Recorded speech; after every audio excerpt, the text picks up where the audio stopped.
ಗೋಕುಲ್ ಮಸಾಲಾ ರುಚಿ ಮತ್ತು ಸ್ವಾದಿಷ್ಟದ ಪ್ರೀತಿಯ ಸಂಗಮ. ವಕ್ಫ್ ವಿರುದ್ಧ ಹೋರಾಟ ಬೀದರ್ನಲ್ಲಿ ಯತ್ನಾಳ್ ಆರ್ಭಟ. ಸರ್ಕಾರದ ಜೊತೆ ವಿಜಯೇಂದ್ರ ಬಿಎಸ್ವೈ ವಿರುದ್ಧವೂ ಯತ್ನಾಳ್ ಬುಸುಬುಸು. ಇದೆಲ್ಲವನ್ನ ನೋಡೋಣ ವಕ್ಫ್ ಕದನ ನ್ಯೂಸ್ ಟಾಪ್ 9 ನಲ್ಲಿ.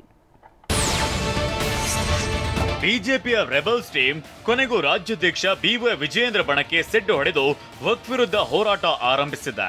ನಿನ್ನೆ ಬೀದರ್ನಿಂದ ರಣಕಹಳೆ ಮೊಳಗಿಸಿದೆ. ಧರ್ಮಾಪುರ ಗ್ರಾಮದಲ್ಲಿ ಬೃಹತ್ ಪ್ರತಿಭಟನಾ ಮೆರವಣಿಗೆ ಮೂಲಕ ಹೋರಾಟಕ್ಕೆ ಚಾಲನೆ ಕೊಟ್ಟಿದೆ. ಈ ಮೂಲಕ 30 ದಿನಗಳ ಕಾಲ ರಾಜ್ಯಾದ್ಯಂತ ಹೋರಾಟಕ್ಕೆ ಚಾಲನೆ ನೀಡಿದೆ. ಮೊದಲ ದಿನವೇ ಬಿಜೆಪಿ ಶಾಸಕ ಯತ್ನಾಳ್ ಹಾಗೂ ರಮೇಶ್ ಜಾರಕಿಹೊಳಿ ನೇತೃತ್ವದ ತಂಡ ಬೀದರ್ ತಾಲೂಕಿನ ಚಟ್ನಳ್ಳಿ, ಧರ್ಮಾಪುರ ಸೇರಿದಂತೆ ಹಲವು ಗ್ರಾಮಗಳಿಗೆ ಭೇಟಿ ನೀಡಿ ಜನರಿಂದ ಅಹವಾಲು ಸ್ವೀಕರಿಸಿದ್ರು. ವಕ್ಫ್ ಹೆಸರೇಳಿ ಗುಡಿ, ಮಠ, ಮಂದಿರಗಳನ್ನೇ ಗುಡಿಸಿ ಗುಂಡಾಂತರ ಮಾಡಲು ಹೊರಟಿದ್ದಾರೆ. ನಮ್ಮ ವಿಜಯಪುರ ಜಿಲ್ಲೆಯಲ್ಲಿ 6,000 ಎಕರೆ ವಕ್ಫ್ ಅಂತ ಮಾಡಿದ್ದಾರೆ. ಬೀದರ್ ಜಿಲ್ಲೆಯಲ್ಲಿ ಹಳ್ಳಿಯನ್ನೇ ವಕ್ಫ್ ಮಾಡಿದ್ದಾರೆ. ಟ್ರಿಬ್ಯುನಲ್ ಅನ್ನೇ ವಜಾ ಮಾಡಬೇಕು ಅಂತ ಯತ್ನಾಳ್ ಗುಡುಗಿದ್ದಾರೆ. ಇವತ್ತು ಕಲಬುರಗಿಯಲ್ಲಿ ವಕ್ಫ್ ಜನಜಾಗೃತಿ ಹೋರಾಟ ಹಮ್ಮಿಕೊಳ್ಳಲಾಗಿದೆ. ಯತ್ನಾಳ್ ನೇತೃತ್ವದಲ್ಲಿ ಸರ್ದಾರ್ ವಲ್ಲಭಾಯ್ ಪಟೇಲ್ ಸರ್ಕಲ್ನಿಂದ ಡಿಸಿ ಕಚೇರಿವರೆಗೆ ಬೆಳಿಗ್ಗೆ 11 ಗಂಟೆಗೆ ಬೃಹತ್ ಪಾದಯಾತ್ರೆ ಶುರುವಾಗಲಿದೆ. ಪ್ರತಾಪ್ ಸಿಂಹ, ರಮೇಶ್ ಜಾರಕಿಹೊಳಿ, ಲಿಂಬಾವಳಿ ಸೇರಿದಂತೆ ಹಲವರು ಭಾಗಿಯಾಗಲಿದ್ದಾರೆ. ವಕ್ಫ್ ವಿರುದ್ಧ ಸಮರ ಸಾರಿರುವ ಶಾಸಕ ಯತ್ನಾಳ್ ರಾಜ್ಯ ಸರ್ಕಾರದ ವಿರುದ್ಧ ಆಕ್ರೋಶವನ್ನ ಹೊರಹಾಕಿದ್ರು. ಕಾಂಗ್ರೆಸ್ ರಾಜ್ಯವನ್ನೇ ವಕ್ಫ್ ಮಾಡಲು ಹೊರಟಿದೆ. ಸರ್ಕಾರ ರೈತರ ಪಹಣಿಯಲ್ಲಿ ವಕ್ಫ್ ಹೆಸರು ತೆಗೆಯೋದಲ್ಲ, ವಕ್ಫ್ ಬೋರ್ಡ್ ಹೆಸರನ್ನೇ ತೆಗೆಯಬೇಕು ಅಂತ ಆಗ್ರಹಿಸಿದ್ದಾರೆ. ಸರ್ಕಾರದ ಜೊತೆ ಸ್ವಪಕ್ಷದ ವಿರುದ್ಧವೂ ಯತ್ನಾಳ್ ಕಿಡಿಕಾರಿದ್ದಾರೆ. ನಮ್ಮ ಅಪ್ಪ ಅಮ್ಮನ ಬಿಟ್ಟು ನಾವು ಯಾರನ್ನು ಅಪ್ಪ ಅನ್ನಲ್ಲ, ಯಾರ ಕಾಲಿಗೂ ಬೀಳೋರಲ್ಲ ಎನ್ನುತ್ತಲೇ ವಿಜಯೇಂದ್ರ ಯಡಿಯೂರಪ್ಪ ವಿರುದ್ಧವೂ ಯತ್ನಾಳ್ ವಾಗ್ದಾಳಿ ನಡೆಸಿದ್ರು. ನಾವೆಲ್ಲ ಇಲ್ಲಿ ಕೂತೀವಲ್ಲ, ನಮ್ಮ ಅವ್ವ ನಮ್ಮ ಅಪ್ಪಗಷ್ಟೇ ಅಪ್ಪ ಅವ್ವ.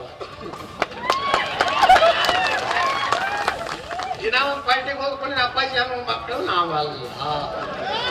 ಎಲ್ಲ ಈಗಿನ ಲಫಂಗರಿಗೆಲ್ಲ ಕಾಲು ಮುಗಿಯಂತ ನಾವಲ್ಲ. ಬಿಜೆಪಿಯಿಂದಲೇ ವಕ್ಫ್ ವಿರುದ್ಧ ಹೋರಾಟಕ್ಕೆ 3 ತಂಡಗಳನ್ನ ರಚಿಸಲಾಗಿದೆ. ಆದ್ರೆ ಭಿನ್ನಮತೀಯರು ಹೋರಾಟ ಆರಂಭಿಸಿದ್ದು ಸರಿಯಲ್ಲ ಅಂತ ಪಕ್ಷದ ಕಾರ್ಯಕರ್ತರು ಯತ್ನಾಳ್ ವಿರುದ್ಧ ಹರಿಹಾಯ್ದಿದ್ದಾರೆ. ಕೂಡಲೇ ಯತ್ನಾಳರನ್ನ ಪಕ್ಷದಿಂದ ಉಚ್ಚಾಟಿಸಬೇಕು ಅಂತ ಬಿಜೆಪಿ ಕಾರ್ಯಕರ್ತರು ಒತ್ತಾಯಿಸಿದ್ದಾರೆ. ವಿಜಯೇಂದ್ರ ಮೇಲೆ ಕಿಡಿಕಾರುತ್ತಾ ವಕ್ಫ್ ವಿರುದ್ಧ ಪ್ರತ್ಯೇಕ ಹೋರಾಟ ಕೈಗೊಂಡಿರೋ ಯತ್ನಾಳ್ ಟೀಮ್ ವಿರುದ್ಧ ಬಿಜೆಪಿಯಲ್ಲಿ ಆಕ್ರೋಶ ವ್ಯಕ್ತವಾಗಿದೆ. ವಿಜಯೇಂದ್ರ ಯತ್ನಾಳ್ಗೆ ಶಿಸ್ತು ಕ್ರಮದ ಎಚ್ಚರಿಕೆ ನೀಡಿದ ಬೆನ್ನಲ್ಲೇ ಬೇರೆ ನಾಯಕರು ವಾಗ್ದಾಳಿ ನಡೆಸಿದ್ದಾರೆ. ಇಲ್ಲಿಯವರೆಗೆ ಯತ್ನಾಳ್ ಅವರಿಗೆ ರಾಜ್ಯದ ಮುಖಂಡರು ಸರಿಪಡಿಸುವಂತಹ ಪ್ರಯತ್ನವನ್ನ ಮಾಡಿದ್ರು. ಈಗ ಬಹಿರಂಗವಾಗಿ ಅವರು ಪಕ್ಷದ ನಿಯಮಗಳನ್ನ ಮೀರಿ ಹೋಗ್ತಾರೆ ಅಂತ ಹೇಳಿದ್ರೆ ಅವರ ವಿರುದ್ಧ ರಾಷ್ಟ್ರೀಯ ನಾಯಕರಿಗೆ ವರದಿಯನ್ನ ಭಾರತೀಯ ಜನತಾ ಪಕ್ಷ ಸಲ್ಲಿಸಿದೆ. ಅವರು ಶಾಸಕರು, ಅವರು ಎಲ್ಲಿ ಬೇಕಾದ್ರೂ ಹೋರಾಟ ಮಾಡಬಹುದು, ಅವರನ್ನ ಯಾರು ತಡೆಯೋದಿಲ್ಲ. ಆದ್ರೆ ಅದು ಅವರ ವೈಯಕ್ತಿಕ. ಯತ್ನಾಳ್ ಹೋರಾಟದ ಬಗ್ಗೆ ಪ್ರತಿಕ್ರಿಯಿಸಿದ ಡಿಸಿಎಂ ಡಿಕೆ ಶಿವಕುಮಾರ್, ಆಂತರಿಕ ಜಗಳ ಮುಚ್ಚಿಕೊಳ್ಳಲು ಹೋರಾಟವನ್ನ ಮಾಡ್ತಿದ್ದಾರೆ. ಅವರು ಏನೇನ್ ಮಾಡಿದ್ರು ಬಿಚ್ಚಿಡ್ತೇವೆ ಅಂತ ಹೇಳಿದ್ದಾರೆ.